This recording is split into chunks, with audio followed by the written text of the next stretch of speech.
Lenin Stalin মামার নাম আমরাও করতে পারি, পুলিশ আসবে না। এই পুকুরের এঁড়ে মাছ ও পুকুরে ছেড়ে দিচ্ছে।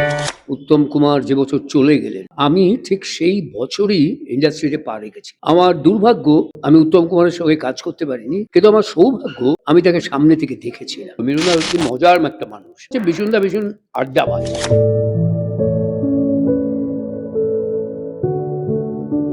নমস্কার, জজবাত 24 বাংলা আর জজবাত 24 বাংলাতে আজকে আমরা কিন্তু ফিরে যাব সেই 90-এর দশকে। 90-এর দশকে আপনারা ভাবছেন 90-এর দশকে আমি ফিরে যেতে চাইছি কেন?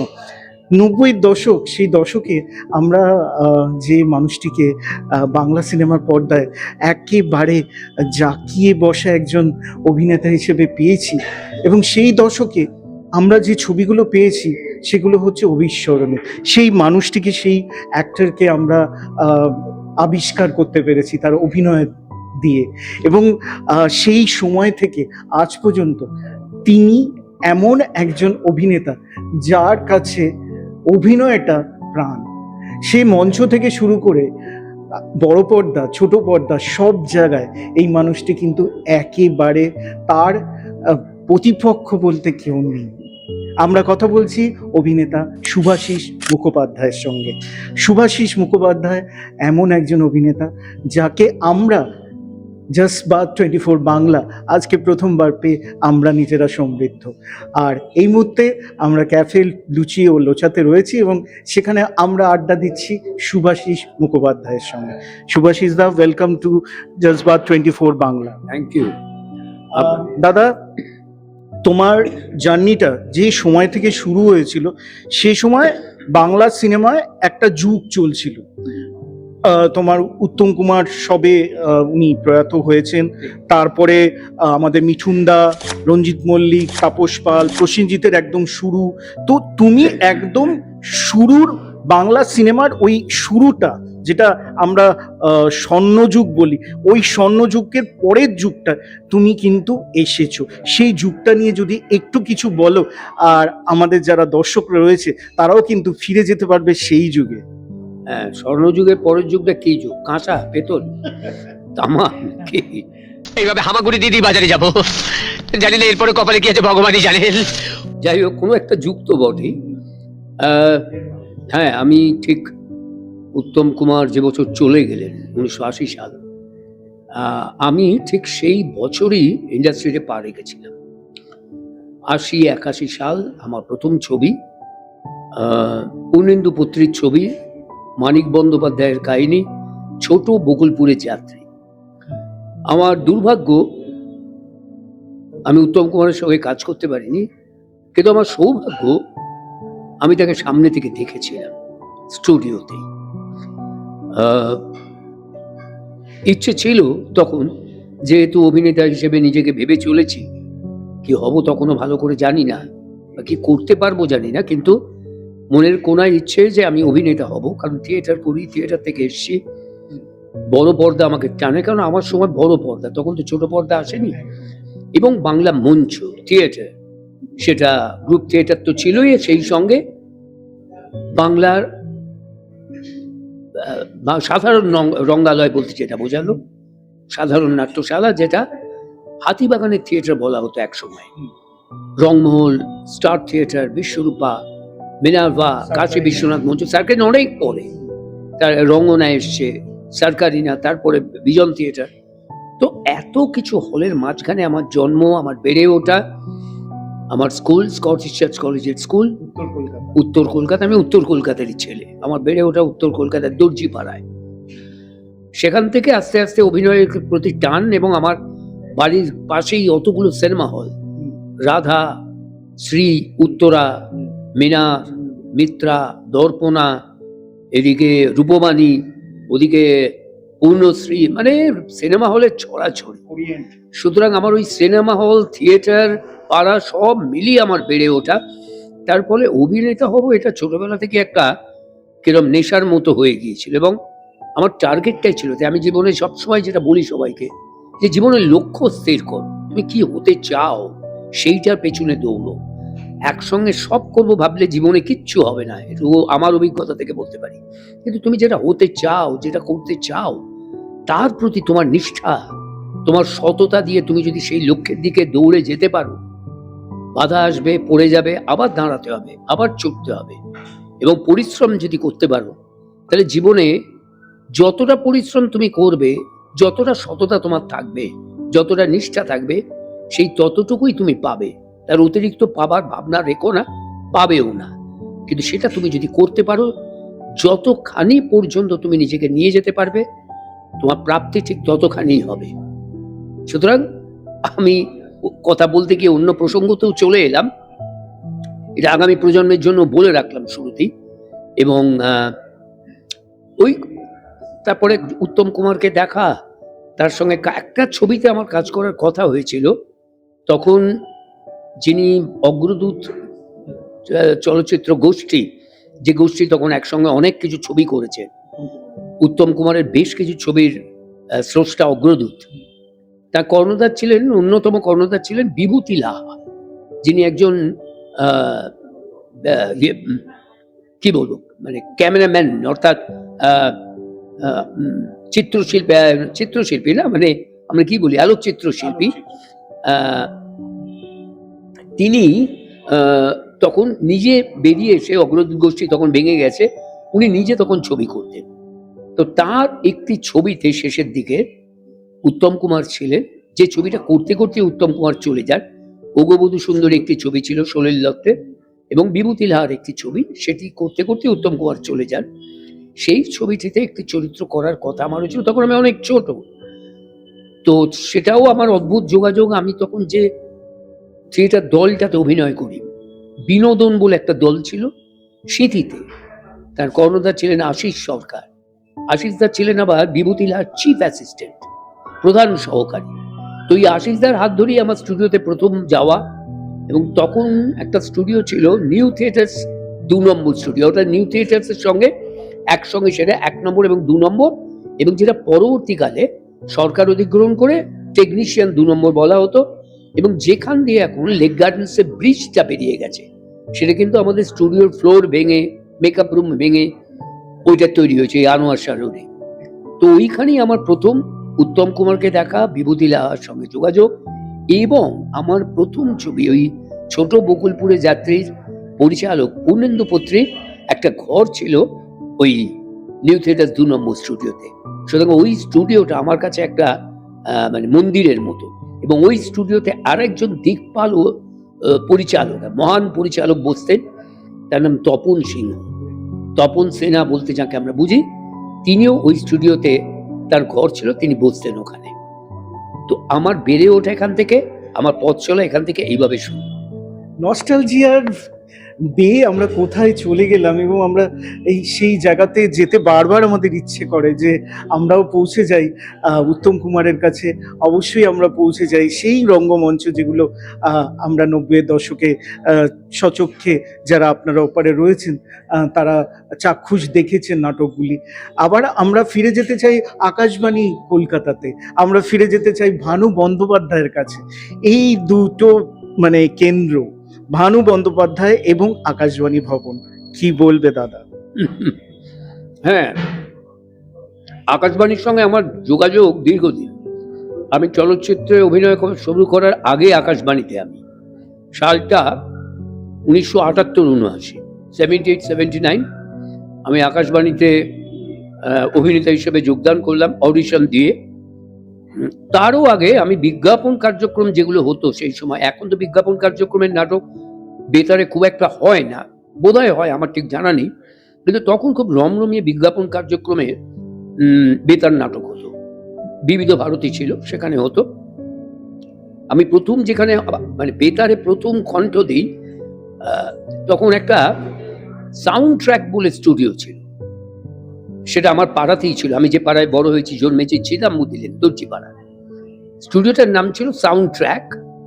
আর তাদের একটা বিখ্যাত প্রযোজনা ছিল, দুপুরবেলা হতো ঠিক 12টার সময়।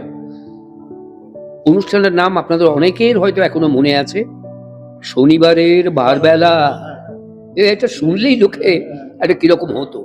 তো সেইখানে আমার প্রথম হাতে করি বেতারে, সেটা ওই ধরুন সালটা ওই 73, 74, 75 এই সময়টা।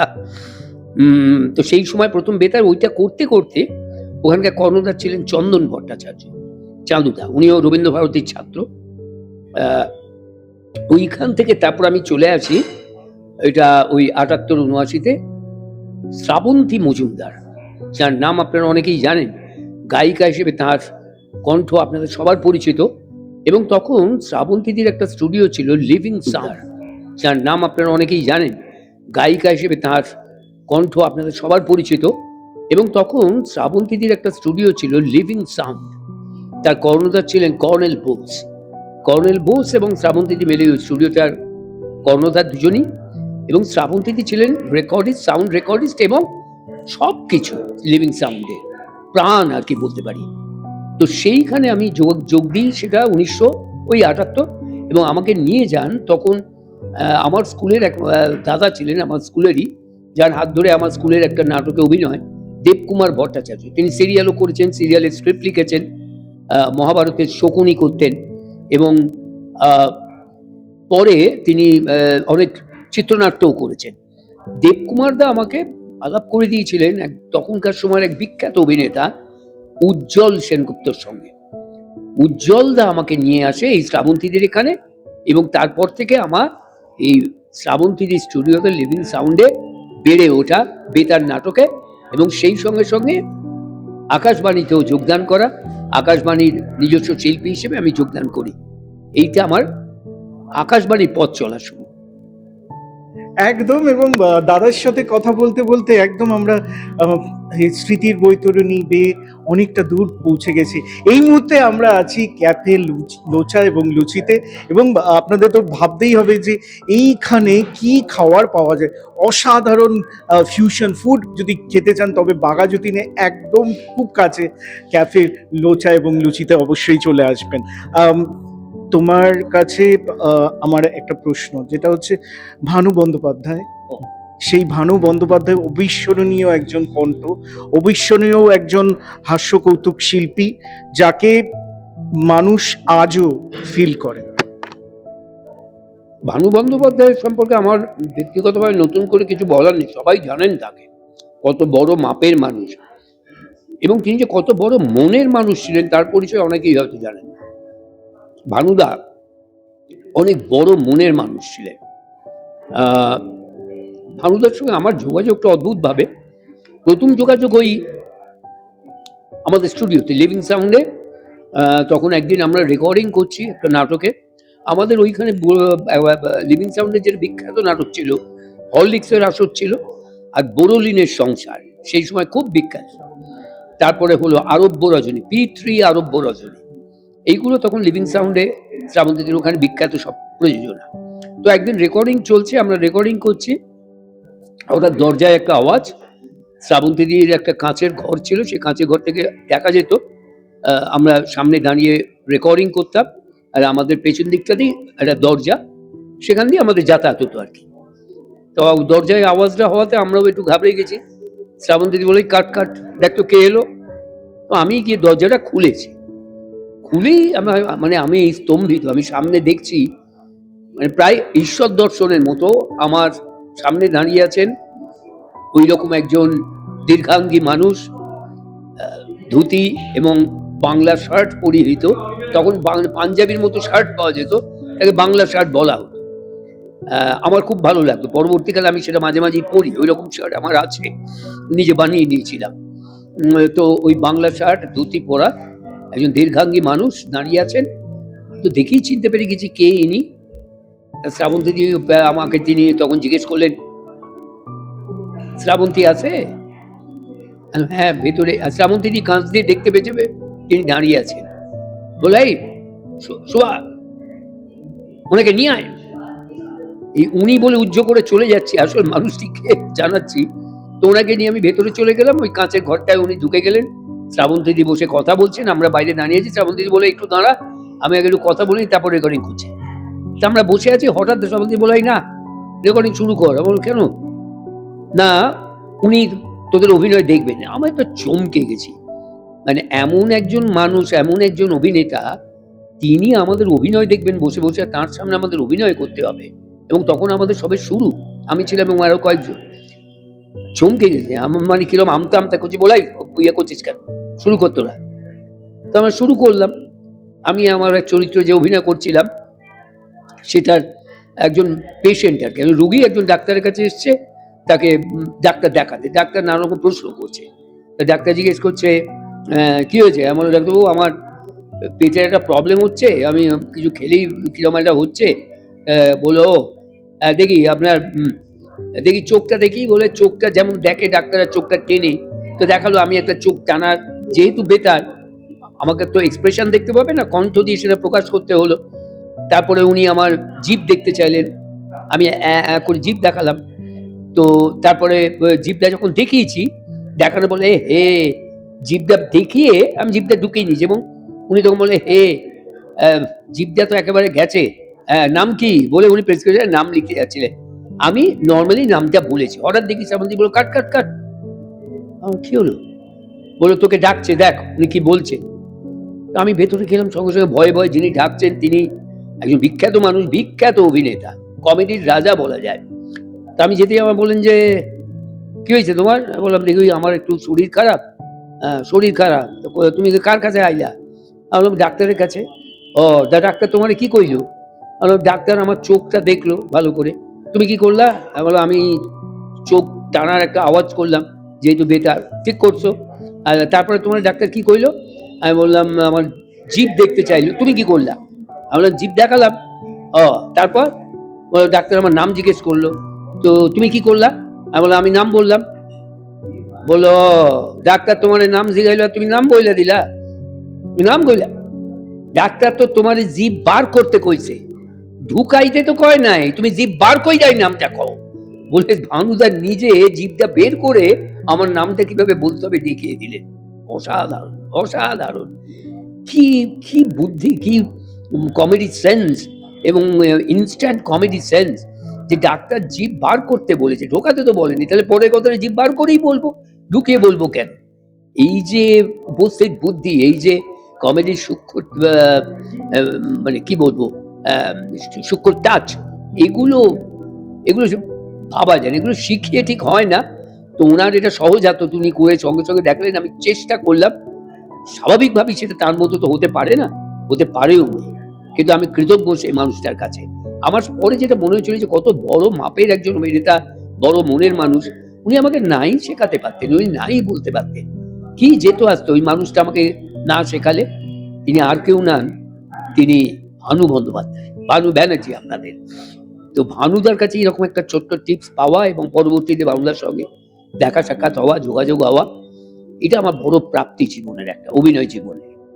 একদম। এবং এই মুহূর্তে জজবাত 24 বাংলাতে আমরা এই মুহূর্তে আছি লুচি এবং লোচাতে, এবং সেখানে কিন্তু কোনো লোচা নেই। আমরা যার সঙ্গে কথা বলছি সে কিন্তু যেমন খেতে ভালোবাসে, খাওয়াতেও ভালোবাসে, এবং সদা হাস্যময় মানুষটি। যখন লুচি লোচার এই ক্যাফেতে যখন এলেন, ওনার কাছে নামটাও খুব ইউনিক লাগলো, এবং এখানে খাওয়ারও কিন্তু ভীষণ সুন্দর, ভীষণ ভালো। আপনারাও কিন্তু আসতে পারেন লুচি এবং লোচাতে, ক্যাফে লুচি এবং লোচাতে অবশ্যই আপনারা আসতে পারেন, বাঘা যতীনের একদম কাছে। দাদা, তুমি মিঠুন চক্রবর্তীর সঙ্গে বেশ কয়েকটা কাজ করেছো। মিঠুন দা একজন অভিনেতা, অন স্ক্রিন অফ স্ক্রিন, যদি দুটো চারটে কথা বলো। মিঠুনদা সম্বন্ধে কি বলবো, মিঠুনদা হচ্ছে মজার একটা মানুষ। বেসিক্যালি প্রথম হচ্ছে মিঠুনদা ভীষণ আড্ডাবাজ। আমরা যখন কলকাতা থেকে শিল্পীরা যেতাম, মিঠুনদা বাইরে যখন কোথাও শুটিং করতো, সেটা বম্বেতে হোক, সেটা হায়দ্রাবাদে হোক, সেটা ওনার উটিতে হোক, মাইসোরে হোক, মাইসোরে ওনার একটা নিজস্ব হোটেল আছে, উটিতে আছে। তো আমরা যখনই যেখানে গেছি, আমাদেরকে দেখলে প্রথম কথা হচ্ছে এই তোরা এসে গেছিস, ব্যাস আমার হয়ে আছে। আর ও বাংলা বলতে পারি না, কি অবস্থা আমার। আর বাংলার সঙ্গে সঙ্গে দুটো ওই আর কি, মানে আমরা যেগুলোকে স্ল্যাং বলি, মিঠুনদা সেটা বলবার জন্য হাঁপে উঠে, এবং সেটা বাংলাতে, হিন্দিতে না, হিন্দিতে তো হচ্ছে, কিন্তু বাংলায় ওগুলো বলবার জন্যে মিঠুনদার যেন দম বন্ধ হয়ে আসতো। আমরা গেলে মানে তার উচ্ছ্বাস, তার প্রাণবন্ত ভাব বলে প্রকাশ করা যাবে না। অভিনয়ের সময় যে এত সিরিয়াস, এত অদ্ভুতভাবে মিঠুনদা চেঞ্জ হয়ে যেতেন, তখন যেন চিনতেনই না আমরা কারা, বা আমি যে পাশে দাঁড়িয়ে অভিনয় করছি কখনোই সেটাকে মানে কি বলবো মানে মনেই করতেন না কে অভিনয় করছে, ছোট না বড় অভিনেতা ছোট অভিনেতা, ওসব ব্যাপার ছিল না। উনি তখন চরিত্রের মধ্যে ঢুকে যেতেন। আর সবচেয়ে বড় কথা যেটা আমাদের ভালো লাগছে সেটা তো অভিনয়ের দিক, তো আর নতুন করে আমার কিছু বলার নেই মিঠুনদার সম্পর্কে। মিঠুনদার সঙ্গে একটা মজার ব্যাপার, একটা ছবিতে আমি মিঠুনদার সঙ্গে না, মিঠুনদার নাচ সম্পর্কে নতুন করে কিছু বলার নেই। আপনারা জানেন মিঠুনদা কি অসাধারণ নাচেন। এবং আমরা কুলি বলে একটা ছবি করেছিলাম, সেই ছবিতে একটা সিকোয়েন্স ছিল স্টেশনে মিঠুনদা কুলি আর আমি স্টেশন মাস্টার। তো স্টেশনে মিঠুনদা কুলি আর আমি স্টেশন মাস্টার। তো আমরা মিঠুনদাকে সঙ্গে আরো বেশ কয়েকজন কুলি মিলে, তারা যারা মালবাহক কুলি বলাটা আমার ছবির নাম যেহেতু তাই বলে, কিন্তু যারা মালবাহক স্টেশনে, তারা সবাই মিলে নাচছে, একটা গান ছিল সেই সিকোয়েন্সে সবাই নাচছে। তার সঙ্গে সঙ্গে আমিও কিছুক্ষণ পরে কোমর দোলাতে আরম্ভ করছি, মিঠুনদার সঙ্গে স্টেপ দিতে দিতে দুজনে পাশাপাশি আসছি। মনিটর হলো একটা দুটো নর্মাল। এবার টেকের সময় মিঠুনদা সত্যি মানে এই যে কত বড় নাচিয়ে, নাচতে নাচতে হঠাৎ আমাকে একটা ডচ করলো। আমি সত্যি ঘাবড়ে গিয়ে আমার স্টেপ পেপ গন্ডগোল হয়ে গেল। ওই আমার মিঠুনগুলো কেমন দিলুম বল, তখন চাপতে গিয়ে তুই শর্টে কেন করলে, তুই আগে আবার বলতে পারতে। বলো না ওরা শর্টে তোকে দিলুম। আচ্ছা, তো এইরকম মানুষ ছিলেন। এবং আর একটা মিঠুনদার সবচেয়ে বড় আর একটা হচ্ছে ওই আড্ডা মারাটা মিঠুনদার সঙ্গে খুব মিস করি। আজকে অনেকদিন মিঠুনদার সঙ্গে একসঙ্গে কাজ হয় না, কিন্তু খুব মিস করি। মিঠুনদা খেতে খুব ভালোবাসে, আর যত না খেতে ভালোবাসে তার দেখবে বেশি খাওয়াতে ভালোবাসে। তোমার মতো আমার সেটা মিঠুনদার থেকে খানিকটা পাওয়া। মিঠুনদা যেমন ধরো মাইসোরে মিঠুনদার যে হোটেলটা, আমরা সেখানে শুটিং করতে গেছি। তার আগে হায়দ্রাবাদের কথা বলি। হায়দ্রাবাদে গেলে কি হতো, ওখানে দুটো হোটেল হায়দ্রাবাদে আমাদের রামোজির মধ্যে, একটা তারা একটা সিতারা। তো মিঠুনদা সিতারাতে থাকতেন, আমরা তারাতে থাকতাম। এবার তারা থেকে সিতারাতে রাত্রিবেলা আড্ডা মারতে যেতাম। তার আগের দিন সকালবেলা শুটিংয়ে বলে দিত যে এই কি খাবি বল। বললাম কি খাবো, তুমি যা খাওয়াবে। বল না কি খাবি, এইটা খেতে পারি। ওই চলে আয় ঘরে। টাকার পর আমরা মিঠুনদার ঘরে চলে গেলাম, খাওয়া দাওয়া হচ্ছে। এইটা হচ্ছে মূল, যে খাওয়াটা কি হবে সেটা ঠিকঠাক করে নিয়ে চলে গেল। হায়দ্রাবাদে এরকম হতো, আর মাইসোরে গিয়ে হতো কি ঠিক উল্টো। যেহেতু মাইসোরের হোটেলটা নিজের হোটেল, কিচেনটাও নিজের, এই শুট প্যাক আপের পর আমরা যখন হোটেলে যেতাম বলতো তোরা সব ফ্রেশ হয়ে চলে এসে খুলে ফেল, শুরু করে দে। আমি করতে করতে নিচ্ছি। মিঠুনদা একটা সিল্কের লুঙ্গি পরতো, সিল্কের পাঞ্জাবি এক কালারে, সেটা পরে কিচেনে ঢুকে গেল। আর লুঙ্গিটাকে হাঁটুর ওপর এই সাউথ ইন্ডিয়ানের মতো, দক্ষিণ ভারতীয়দের মতো তুলে নিয়ে কিচেনে গিয়ে রান্না করছে, আর বাইরে এসে একটু করে আড্ডা মারছে, আর একটু করে খাচ্ছে আর চলে যাচ্ছে। নানা রকমের রান্না, প্রত্যেকটা দিন এক এক রকমের রান্না করে করে আমাদের খাওয়াতো, আড্ডা মারতো, এনজয় করতো। এইগুলো ভুলবো না। মানে মিঠুনদার এই দিকটা না মানে অসাধারণ অসাধারণ। খুব মিস করি আজকে, এতদিন পরে কাজ সেভাবে তো হয় না, তো সেই দিনগুলোকে খুব মিস করি। মিঠুনদার সঙ্গে আড্ডা মারা, মিঠুনদার সঙ্গে গল্প করা, মিঠুনদার সঙ্গে কাজ করা। সময়ের সঙ্গে সঙ্গে তো সব পাল্টে যায়, ঠিক আছে। ভবিষ্যতে আবার একসঙ্গে কাজ হলে আবার আড্ডা হবে। সত্যি কথা, ফিরে তো যাওয়া যায় না সেখানে, কিন্তু আমরা আজকে ফিরে গেলাম সেই মিঠুন চক্রবর্তী থেকে শুরু করে উত্তম কুমার, ভানু বন্দ্যোপাধ্যায়, আর আমাদের থিয়েটার পাড়া, সমস্ত কিছুতে ছুঁয়ে গেলাম। আরও একজনকে ছুঁতে চাই, যার সঙ্গে আমাদের শুভাশিস মুখোপাধ্যায় একাধিক ছবি করেছেন, আমাদের পদ্মশ্রী প্রাপক বুম্বাদা, আমাদের প্রসেনজিৎ চট্টোপাধ্যায়। প্রসেনজিৎ দার সঙ্গে আর ঘটনাক্রমে প্রসেনজিৎ দা হচ্ছে আমাদের শুভাশিসদার প্রতিবেশীও, তো সবকিছুই মানে কাছাকাছি হয়ে গেছে। তো এই কাছাকাছি মানুষটির সঙ্গে তোমার নৈকট্য কবে থেকে শুরু হয়, এবং তুমি একাধিক ছবি এবং কমিক টাইমিং একমাত্র প্রসেনজিৎ চট্টোপাধ্যায়ের সঙ্গে শুভাশিসদার যা ছিল, এখনো যদি আপনারা টেলিভিশনে দেখেন আপনারাও কিন্তু হাসতে হাসতে পেটে খিল ধরে যাবে। বুম্বাদা পেয়েছেন পদ্মশ্রী, তুমি কি বলবে? ও পদ্মশ্রী পেয়েছে, তাতে আমি সত্যি বলছি কৃতজ্ঞ মানে সরকারের কাছে, যে ওনার মতো মানুষকে পদ্মশ্রীটা দেওয়া হয়েছে।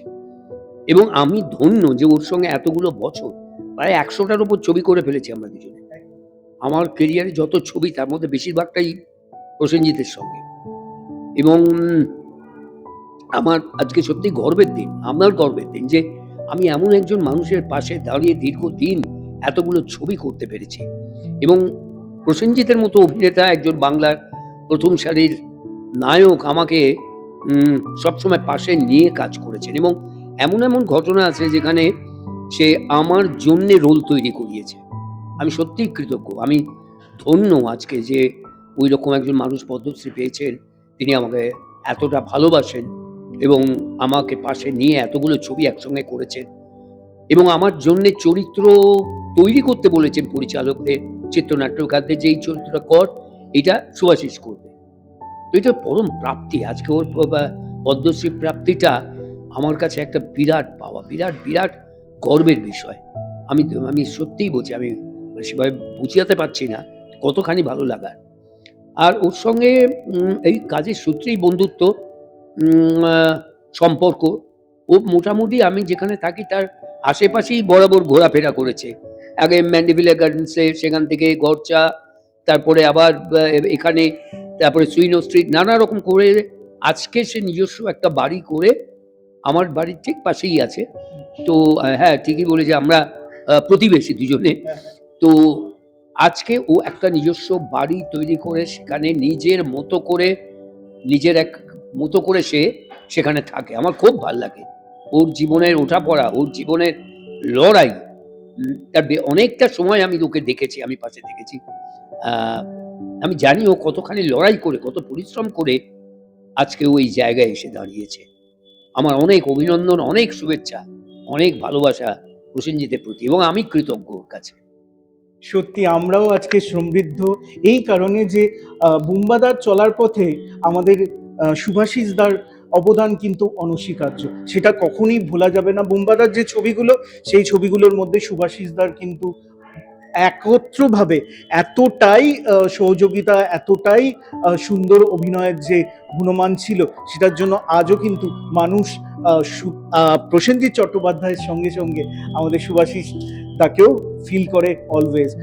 যেতে যেতে আমার কাছে দুটো প্রশ্ন ভীষণভাবে নাড়া দেয়। আমরা তো সবসময় 90-এর দশকে একটা জিনিসকে ভীষণভাবে আমরা নস্টালজিয়া নিয়ে চলে যাই, সেটা হচ্ছে বিবাহ অভিযান। যেই বিবাহ অভিযানের জন্য দুটো চরিত্র ভীষণভাবে টাচিং, একটা হচ্ছে গনসা, যার সঙ্গে আমি দুদিন আগেই ইন্টারভিউ করেছিলাম, সেই সুন্দর এবং ডাউন টু আর্থ অভিনেতা শঙ্কর চক্রবর্তী। আজকে আমি আছি আরেকজনের সঙ্গে, যে ওই বিবাহ অভিযান একদম ছোট প্যাকেট, কিন্তু কি মানুষকে হাসিয়েছে এবং মানুষের এত ভালো লাগার ওই 13টা-14টা পর্ব আজও কিন্তু মন ছুঁয়ে যায়। তো তোমার 36 বছর অতিক্রান্ত বিবাহ অভিযান, তো এই যে সময়টা, এই সময়টার মধ্যে বারবার তুমি নানা জায়গায় গেছো, সেখানে কিন্তু মানুষরা সেই 90 দশকের এই বিবাহ অভিযানকেই কিন্তু ফিরে পেতে চেয়েছে। Shankar Chakraborty down to earth, মাটিতে পা রেখে চলেন, আর আমি আকাশে ভেসে বেড়াই। না না, এইটা বোঝাতে চাইলো তো, ডাউন টু আর্থ ভালো। আমি ভীষণভাবে আকাশে ঘুরে বেড়াই, বেলুনে চড়ি আর কি। যাই হোক, শঙ্কর আমার ভীষণ ভালো বন্ধু। সে বিবাহ অভিযান থেকেই, শঙ্করও রবীন্দ্রভারতীর ছাত্র, ওপার বাংলা থেকে আসা সংগ্রামী একটি ছেলে, এবং শঙ্করের সংগ্রামটাও বড় সংগ্রাম। জীবনে প্রতিষ্ঠা পাবার জন্য যেভাবে যেভাবে নিজেকে গড়ে তুলেছে, তুলনা হয় না তার। অনেক পরিশ্রম করেছে, পরিশ্রমী ছেলে। আজকে তার সার্থকতা সে পেয়েছে, কিন্তু সেই সঙ্গে আরেকটি জিনিসও তার জীবনে ঘটে গেছে, আপনারাও জানেন। খুবই দুঃখ লাগে। সেও আমাদের বন্ধু ছিল, একজন ভালো নর্তকী ছিলেন, অভিনেত্রী ছিলেন, সোনালী চক্রবর্তী, শঙ্করের স্ত্রী। সে শঙ্করকে ছেড়ে চলে গেছে, আমাদেরকেও বন্ধুহীন করে গেছে। সেইটা খুব কষ্ট দেয়, আমাদেরকেও দেয়, শঙ্করকে তো দেয়ই তার স্ত্রী যখন। তারপরও শঙ্কর নিজেকে সামলে নিয়ে আবার কাজ শুরু করেছে। আমার অনেক শুভেচ্ছা রইল, ভালো করে মন দিয়ে কাজ করুক। ওর কন্যা এখন বম্বেতে ফিল্ম ইন্ডাস্ট্রিতে ভালো কাজ করছে, তাকেও আমার শুভেচ্ছা আশীর্বাদ দুই রইল। এবং শঙ্করের সঙ্গে বিবাহ অভিযান থেকেই যোগাযোগ এবং নানা ঘটনা।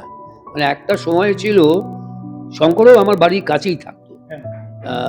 শঙ্কর মানে এরকম দিন গেছে আমরা দুজনে কাজের জন্য ঘুরছি, তখন একটা দিন গেছে আমি শঙ্করের বাড়ি সকালবেলা চলে যেতাম, ওর বাড়ি থেকে ব্রেকফাস্ট করে দুজনে মিলে বেরিয়ে যেতাম ডিরেক্টর ধরতে। আবার কোনো কোনো দিন শঙ্কর আমার বাড়িতে চলে আসতো, সামান্য জলখাবার খেয়ে আমরা ছুটতাম ডিরেক্টর ধরতে। দিনের পর দিন এটা করেছি আমরা দুজনে, আমাদের মধ্যে কোনো মানে দ্বন্দ্ব ছিল না, কোনো প্রতিযোগিতা ছিল না সেভাবে। ভাবা যায় না, আজকের দিনে কেউ ভাবতে পারবে না যে দুজন অভিনেতা দুজনে মিলে ডিরেক্টর ধরতে যাচ্ছে একসঙ্গে। এটা অকল্পনীয়, আমি বিশ্বাস করি না কেউ এটা করবে বলে। তখনও করতেন কিনা জানি না, কিন্তু আজকের দিনে তো একেবারেই না। আজকের দিনে কেউ কাউকে চেনেই না, তো আর করবে কি? একজন অভিনেতা আর একজন অভিনেতাকে ভালো করে দেখে না, সারাক্ষণ মোবাইল দেখে, তো কিচ্ছু দেখে না। পাশের অভিনেতাটা কে তাই যায় না, পরে বলে ও তুমি বুঝি অভিনয় করেছো আমার সঙ্গে, ও চেনেই না তাকে, সারাক্ষণ তো মোবাইলে অভিনয় করবে না, মোবাইল দেখবে, এরা নিজেরাই জানে না। যাই হোক, বলে লাভ নেই, এটাই নিয়ম। ভবিষ্যতে তাদের দেখা যায় না, অনেকে কিন্তু হাওয়া, বেশিরভাগই থাকে না, কারণ মন নেই তো, অভিনয়টা তো মন দিয়ে করে না। বাকিটা যা যা করবার সবগুলো করে যায় ইন্ডাস্ট্রিতে এসে, কিন্তু অভিনয়ে মনটা নেই। খুব কম ছেলে মেয়ে থেকে যায় তাদের নিষ্ঠার জন্যে, তাদের সততার জন্যে, যেটা বলছিলাম। আর বাকিরা ওই হাওয়ায় ভাসে, ভেবে নেয় কি না কি আমি হনুরে, তার ফলে দুদিন পরে আর তাদের দেখা যায় না। যাই হোক, তাদের জন্য আমার শুভেচ্ছা রইল, ভালো হোক, মন দাও ভাই কাজে। জ্ঞান দিচ্ছি হয়তো, তাই না? অনেকদিন হলো তো, কিন্তু কি করবো, হয়ে যায়। এটা আমার খুব দুঃখ লাগে, কষ্ট লাগে, কারণ যখন দেখি আমার পাশে ছোটরা যখন এরকম ভাবে অবহেলা করছে অভিনয়ের সঙ্গে, তার সঙ্গে কি বলবো, মানে খুব কম সময়ের মধ্যে গাড়ি বাড়ি হয়ে যাওয়ার পরে আর অভিনয়টা না না, আমি তাতে খারাপ কিছু না, নিশ্চয়ই হতে পারে, তোমার গাড়ি হোক বাড়ি হোক সব, কিন্তু কাজটার প্রতি নিষ্ঠা রাখো, তুমি কাজটার প্রতি সততা রাখো। তুমি কাজটা না করে বাকি সব করে যাচ্ছ, সেইখানে আমার আপত্তি। এটা তো আজকে সময়ের সঙ্গে সঙ্গে এটা তো হবেই। তুমি রোজগারটা বেশি করছো, তার ফলে তোমার একটা গাড়ি এসে যেতেই পারে, তোমার একটা ফ্ল্যাট হয়ে যেতেই পারে, কিন্তু আবার অনেকে সেইটা করবার জন্য প্রচুর ধার দেনা করে ফেলে, ব্যাংকের লোন, অমুকের কাছে লোন, পরে গিয়ে শোধ করতে পারে না, তখন ফ্রাস্ট্রেশন, তখন ডিপ্রেশন, তখন আত্মহত্যা, নানা রকম ঘটনা ঘটে। সেইগুলো তো ঠিক নয়, সেগুলোকে যাতে করতে না হয়। তোমার গাড়ি হবে বাড়ি হবে, কিন্তু কাজটা মন দিয়ে করো, দেখবে থেকে যাবে, দীর্ঘদিন থাকবে, এবং তোমার বাকি সব কিছু থাকবে। তোমার আনন্দ, তোমার সুখ, তোমার স্বাচ্ছন্দ্য তোমার সঙ্গেই থাকবে, না হলে কেউ পাশে থাকবে না। আর কি বলবো, মানে শঙ্করের সঙ্গে বিবাহ অভিযান এবং সেই নানা রকম মজার কাহিনী, মজা করে সব বলতে গেলে এখন অনেক বেলা হয়ে যাবে, রাত কাভার হয়ে যাবে, কি দরকার। ক্রমশ প্রকাশ্য আরো অন্য কোথাও, বা ওর সঙ্গে বিপ্লবের সঙ্গে আবার ভবিষ্যতে অন্য কোথাও বলা যাবে। একদম দাদা, একটা কথায় আমি প্রথমেই শঙ্কর দাস সম্পর্কে যেটা বলেছিলাম, ডাউন টু আর্থ, যে ডাউন টু আর্থ সে কিন্তু অপরকে খুঁজে বেড়ায়, তার মধ্যেও কিন্তু সেই ডাউন টু আর্থ ব্যাপারটাই রয়েছে। সেই বাঙালিয়ানাকে ধরে রাখা এবং প্রকৃতভাবে মানুষকে সামনে থেকে চাক্ষুষ দেখে তাকে অ্যাডভাইস করা, এবং আগামী দিন যাতে তোমার এবং আপনার ভালো হয় সেটারও কিন্তু দিক নির্দেশ করে দেওয়ার নামই শুভাশিস মুখোপাধ্যায়। আজকে আমরা এই আড্ডা থেকে এইটুকু নিয়ে ফিরলাম, বা আপনারা নিয়ে ফিরলেন, আগামী প্রজন্ম যেটা যে করছেন সেটা খুব মন দিয়ে করুন, এবং সেটা মন দিয়ে করুন, এবং ওই মোবাইলটাকে আপনার পৃথিবীর মধ্যে থেকে একটু সামান্য হলেও বিরতি দিতে চান যদি দিতে পারেন, সংসার এবং নিজের পরিবার এটার উপরে যদি একটু কনসেন্ট্রেট করেন, তাহলে কিন্তু আপনাদেরও খুব ভালো হবে। এবং আজকে একদম শেষে যেতে যেতে দাদা, এখন বর্তমান আগে একটা বাংলায় কথা ছিল, সংসার সুখের হয় রমণীর গুণে, এখন উল্টে গেছে, সংসার সুখের হয় মোবাইলের গুণে, এখন এইটা দাঁড়িয়েছে। সংসার সুখের হয় মোবাইলের গুণে, বর্তমানে এটাই কথিত রয়েছে। একদম যেতে যেতে এখন তুমি দেখবে সোশ্যাল মিডিয়াতে একটা খাপ পঞ্চায়েত বসে গেছে, ওইখানেই সব ডিসিশন হয়ে যাচ্ছে, মানুষ আর পেপার পড়ছে না, ওই সোশ্যাল মিডিয়া পড়েই কেউ কাউকে আগে মেরে দিচ্ছে, তোমাকেও তো অনেকবার মেরেছে, শঙ্কর চক্রবর্তীকেও এই কয়েকদিন আগে মেরে ফেলে দিয়েছিল। তো এই যে ব্যাপারগুলো, মানে এই যে খাপ পঞ্চায়েত বা কোনো ডিসিশন টেকার হচ্ছে সোশ্যাল মিডিয়ার, মোবাইল যারা ইউজ করছে তারা, এই যে সচেতনতা, এটা কতটা ইম্পর্টেন্ট দাদা? ডেফিনেটলি সচেতনতা তো ইম্পর্টেন্ট, এইসব নিউজ করে তো কোনো লাভ নেই, এগুলো চটজলদি একটু নাম কেনা, চটজলদি এখন বলে নাকি সোশ্যাল মিডিয়ায় তোমার ফলোয়ার বেশি হলে তোমার ইনকাম হয় ভালো, তো হয়তো সেই ধান্দাতে এরা করে থাকে। কিন্তু অসতের আবার ওই অসততা, সততার লক্ষ্য নেই, তারপরে কদিন চালাতে পারে জানি না, খেয়ালও রাখি না। আমি খুব একটা পাত্তা দিই না এগুলো, কারণ আমি দেখিও না, আমার সোশ্যাল মিডিয়া কিছু নেই, হোয়াটসঅ্যাপ ছাড়া কিছু নেই, আমি ওগুলো পছন্দও করি না। আর কি হয় জানেন তো, এগুলো ভীষণ ইনস্টিগেট করে। আমার যদি ফেসবুক থাকে, আমাকে 4টে গালাগাল দেয় যদি কেউ, 2 দিন দেখবো, 3 দিন দেখবো, 4 দিনের মাথায় মনে হবে আমিও তাহলে 4টে গালাগাল দিই।